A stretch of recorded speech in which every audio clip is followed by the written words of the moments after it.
aonde aqui o profeta fala sobre a visão dos ossos secos. Amém? Essa passagem Deus falou ao meu coração desde quando nós concordamos em realizar esse momento de louvor.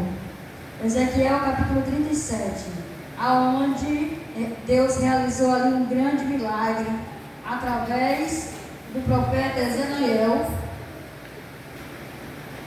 E esse milagre, irmãos, ele ainda é para nós, né?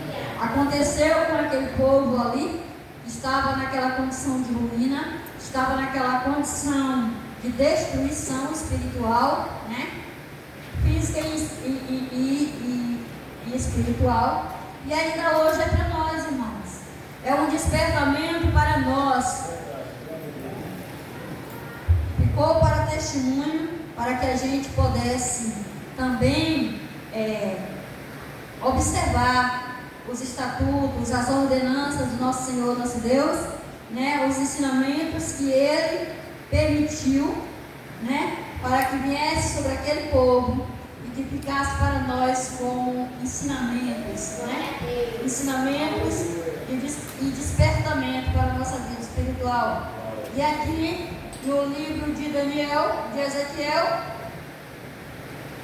no início nós encontramos aqui Ezequiel na beira de um rio, aonde o Espírito de Deus leva Ezequiel ali e mostra as visões, né? Ele diz: veio sobre mim a mão do Senhor, né? Veio sobre mim a mão do Senhor e me levou em espírito, né? Para que ele visse ali todas aquelas visões que Deus estava permitindo que ele tivesse. E Ezequiel vinha da linhagem de sacerdote, mas ali Ezequiel estava profetizando, e ele profetiza aqui na época do cativeiro babilônico, quando aquelas pessoas, quando aqueles irmãos, né, aquele povo tinha sido levado, né? Tinha sido levado em cativeiro. Jerusalém se encontrava em ruína. Jerusalém tinha perdido tudo que eles tinham, né? Toda a proteção, tinha perdido a alegria, tinha perdido a presença de Deus, que era a arca, né? A Bíblia diz também que tudo isso eles tinham perdido. Eles estavam em uma verdadeira ruína, uma verdadeira destruição, né? E Deus ainda mostra uma oportunidade para aquele povo. Deus mostra ainda que a mão do Senhor ainda é poderosa para livrar, que a mão do Senhor ainda é poderosa para salvar, que a mão do Senhor não está encolhida, né? Que a mão do Senhor não está encolhida para que não possa salvar. Deus mostra para aquele povo que o Senhor é Deus. O Deus que tinha uma aliança com os patriarcas deste povo. O Deus que fez uma aliança com aquela nação, para que aquela nação andasse e observasse os ensinamentos do Senhor, andasse no caminho do Senhor. E aquela nação se desviava dias após dias, né? Deus dava ali, fazia grandes maravilhas, e ali, dia por dia, aquela nação ia se desviando, como a irmã Joélia leu aqui em Jeremias, que aquele povo ainda dizia que não tinha jeito, né? Não tinha como, ele não ia deixar de pecar, né? Eles iam continuar caindo, eles iam continuar se rebelando, né? Mas o Senhor, na sua infinita misericórdia, como diz Jeremias lá em Lamentações, capítulo 3, 23, ele diz: as misericórdias do Senhor são a causa de não sermos consumidos. Novas são cada manhã. Louvado seja Deus. Jeremias também foi um dos profetas que profetizou a ruína daquele povo. Jeremias também vinha constantemente sendo usado por Deus e dizendo para aquele povo: se cheguem a Deus, virá o juízo sobre vocês, virá a destruição, nós seremos destruídos, nós seremos levados cativo. Jeremias estava ali pregando constantemente para aquele povo. Estava mostrando ali a situação futura, como ia se encontrar aquele povo no futuro, se ele não desse ouvido ao voz do Senhor. A irmã Joélia falou aqui que o Senhor disse para nós que nós temos que ouvir e que nós temos que obedecer, né, irmãos? Ouvir e fazer. Não adianta só ouvir, mas obedecer, tomar uma posição e usar de autoridade, a autoridade que nos foi dada por Deus. Muitos irmãos, muitos crentes hoje, irmãos, querem usar de autoridade somente para expulsar um demônio, mas a vida deles está um total de manter. Muitos crentes hoje só querem ter autoridade para expulsar o morar pelo emprego e ele ser curado, mas a vida dele está um total de manter.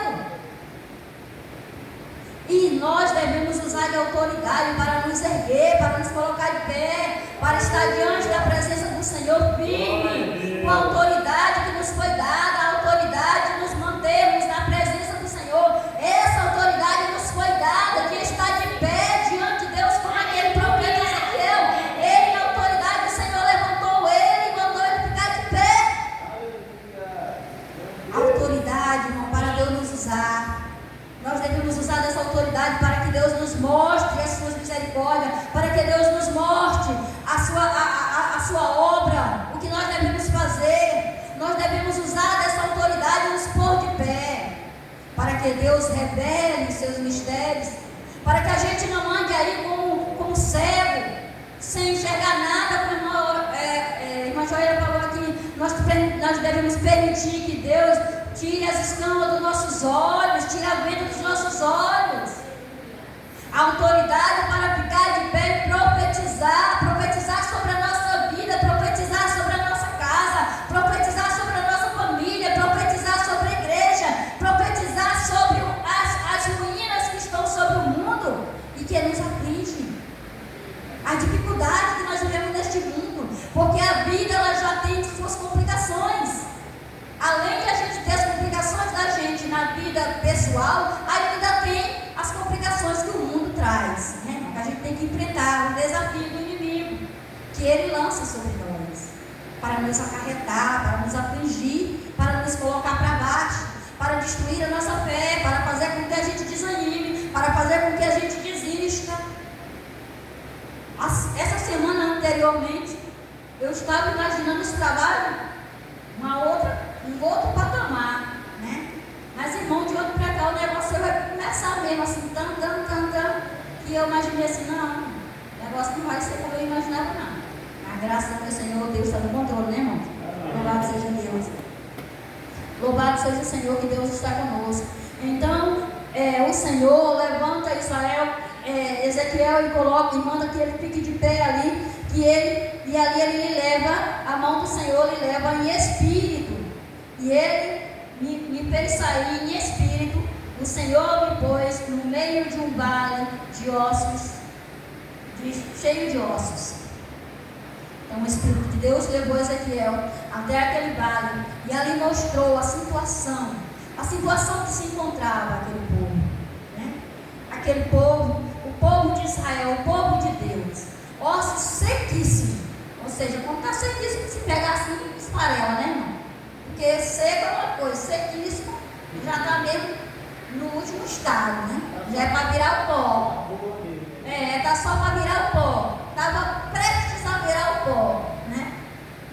Então Deus enviou Ezequiel para mostrar a situação espiritual daquele povo de Judá. Aquele povo que não deu ouvido, aquele povo que não obedeceu, aquele povo que adorou outros ídolos, aquele povo que profanou, aquele povo que colocou um templo acima de Deus, porque tudo para eles era o templo, né? Tudo para eles era o templo, né?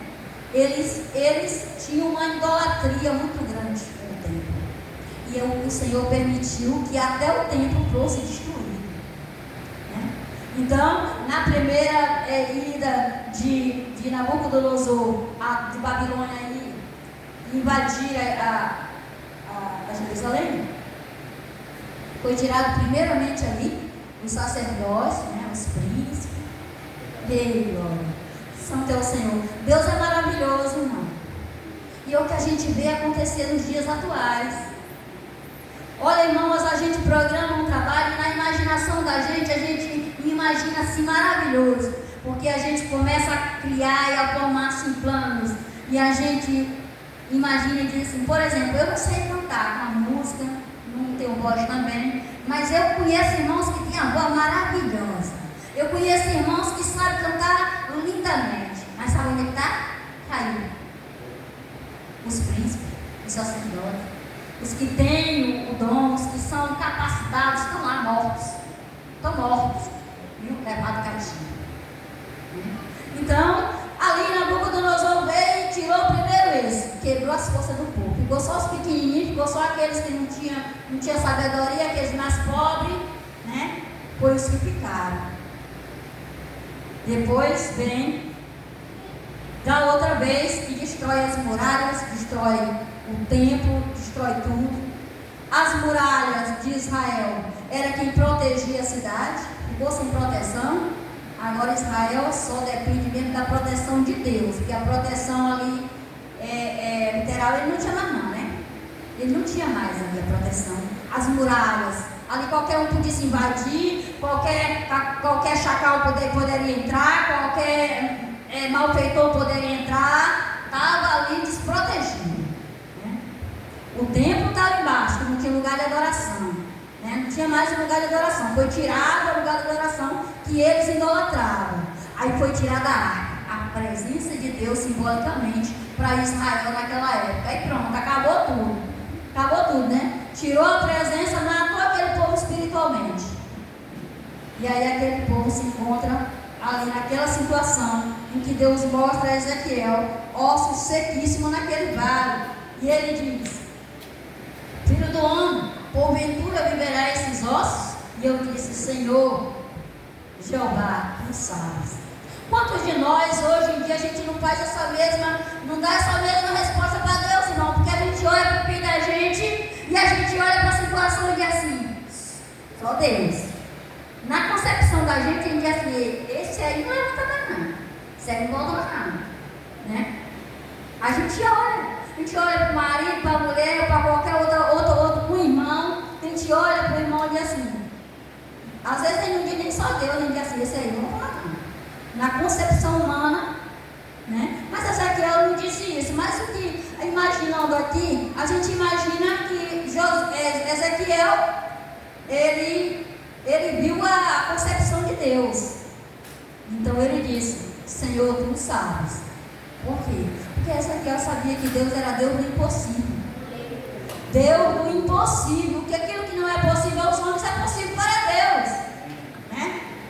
O anjo chegou para Maria e disse: tu vai conceber, tu é a prometida lá da profecia de Isaías, que a viste, conceberá e dará à luz um filho, e és tu essa mulher, e tu vai conceber e vai nascer de ti o Salvador. E aí Maria olhou para o anjo e disse assim: mas como pode? Você nunca conhecia homem algum. E o anjo foi e disse para ela: aquilo que não é possível para os homens é possível para Deus. Então, irmãos, é essa concepção que Deus nos ensina nessa tarde, que nós temos que observar pelos olhos da fé, pelos olhos de Deus, que Deus é Deus do impossível para fazer uma reviravolta em nossas vidas. Deus é Deus do impossível para fazer uma mudança em nossas vidas, se nós verdadeiramente nos frutificar, se nós verdadeiramente dermos lugar ao Espírito Santo de Deus, que Ele está pronto para nos ouvir, pois a palavra de Deus diz que Jesus morreu por nós, rasgou-se o véu, foi aberto o acesso entre nós e Deus. Hoje nós temos acesso para entrar na presença de Deus, intercedermos e rogarmos pela misericórdia, pela nossa vida, pela nossa causa, pela nossa família. Nós temos acesso para nos humilhar e clamarmos ao Senhor. Pois a palavra de Deus diz que todo aquele que clama no Senhor, o Senhor ouvirá nos altos céus e responderá às suas petições. Enquanto há fôlego, enquanto há tempo, enquanto há esperança, nós temos que verdadeiramente desejar aquilo que verdadeiramente é profético pela palavra de Deus, irmãos.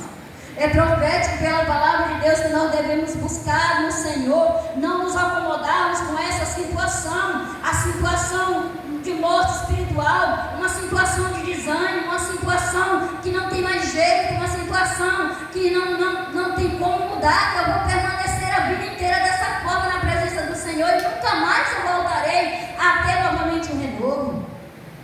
Nós não podemos aceitar essa situação. Por isso o Senhor disse: profetiza sobre esses ossos, Ezequiel. Profetiza sobre esses ossos, Ezequiel. E diz assim, diz o Senhor: ossos secos, né? E diz, profetiza sobre esses ossos. E ainda assim diz o Senhor Jeová: estes ossos, eis que farei entrar em vós o Espírito, e vivereis. Então diz: profetiza sobre esses ossos. E diz: ossos secos, ouve a palavra do Senhor. E glória. Hoje nós estamos aqui ouvindo a palavra do Senhor. Quantas vezes o Senhor não falou conosco? Desde a manhã o Senhor está falando conosco através da sua palavra, que devemos renunciar aos nossos pecados, que devemos renunciar às nossas transgressões, que devemos nos levantar e ficar de pé e verdadeiramente engrandecer o nome do Senhor nas nossas vidas e acreditar no sacrifício vicario de Jesus. O sacrifício que Ele fez por nós, para que a gente possa hoje ter o direito de ser recebido nos céus, porque Ele atende a nossa oração, irmãos. A palavra de Deus diz que quando nós oramos ao Senhor com fé, Ele nos responderá. Mas nós não devemos nos acomodar com essa situação. Não devemos dar decreto de morte. Não devemos dar decreto de destruição, de que tudo acabou, de que tudo está exterminado e que nunca mais nos alegraremos. Então ele disse: porém, assim diz o Senhor Jeová a estes ossos, que farei entrar sobre vós o Espírito e vivereis. Porém, medo sobre vós e farei crescer carne sobre vós estenderei pele, porém em vós o Espírito, e vivereis e sabereis que eu sou o Senhor. Aleluia. O Deus me possui. E Deus aqui começa a fazer o trabalho ali que Ele promete ali através de Ezequiel, e Ele diz: e olhei e eis que cresceram nervos sobre eles, e cresceu carne, e estendeu-se a pele sobre eles, por cima nas mãos havia, mas não havia nenhum espírito. Então Deus começou a trabalhar ali naqueles ossos. Deus começou a realizar um milagre que aos olhos humanos era impossível, aos olhos de Ezequiel era impossível, mas Deus começou a cumprir com a sua promessa. E Ele me disse: profetiza o Espírito, profetiza ao Filho do Homem, e diz ao Espírito: assim diz o Senhor Jeová: vem dos quatro ventos, ó Espírito, e assopra sobre estes ossos, para que vivam. Louvado seja Deus. Deus poderia nem ter precisado levar Ezequiel ali. Ele poderia, já sabendo da situação ali de Israel, ele poderia ter realizado ali aquele milagre, porque ele tinha uma promessa com aquele povo. Mas ele mostrou a Ezequiel ali aquele grande milagre. Ele mostrou ali a sua forte mão. E ele ali falou para Ezequiel como profeta, levantando Ezequiel como profeta: profetiza o Espírito. Ou seja, aqueles ossos estavam ali, e ali cresceu os nervos, cresceu a carne, cresceu a pele, mas faltava o óleo de vida, faltava o Espírito. Louvado seja Deus. E assim, irmãos, muitas vezes nós nos encontramos. Muitos não têm nervo, não têm os nervos, os tendões para ficar de pé. Muitos não têm carne, né? Já está só na carne. Outros se preocupam demais com a aparência, a pele, né? Outros estão só na pele, estão preocupados só com a pele, só com a aparência. Outros estão preocupados só com a carne. Outros não conseguem ficar de pé, porque não tem firmeza para ficar de pé. E é assim, irmãos, a nossa situação espiritual. E falta o Espírito, o fogo de vida. Não vê mais acontecimento de renovação, não vê mais batida do Espírito Santo, não vê mais falar língua estranha, não vê mais falar em visão, não vê mais nada. Falta o Espírito. Falta a manifestação do Espírito. Outros não têm o Espírito para profetizar, para falar do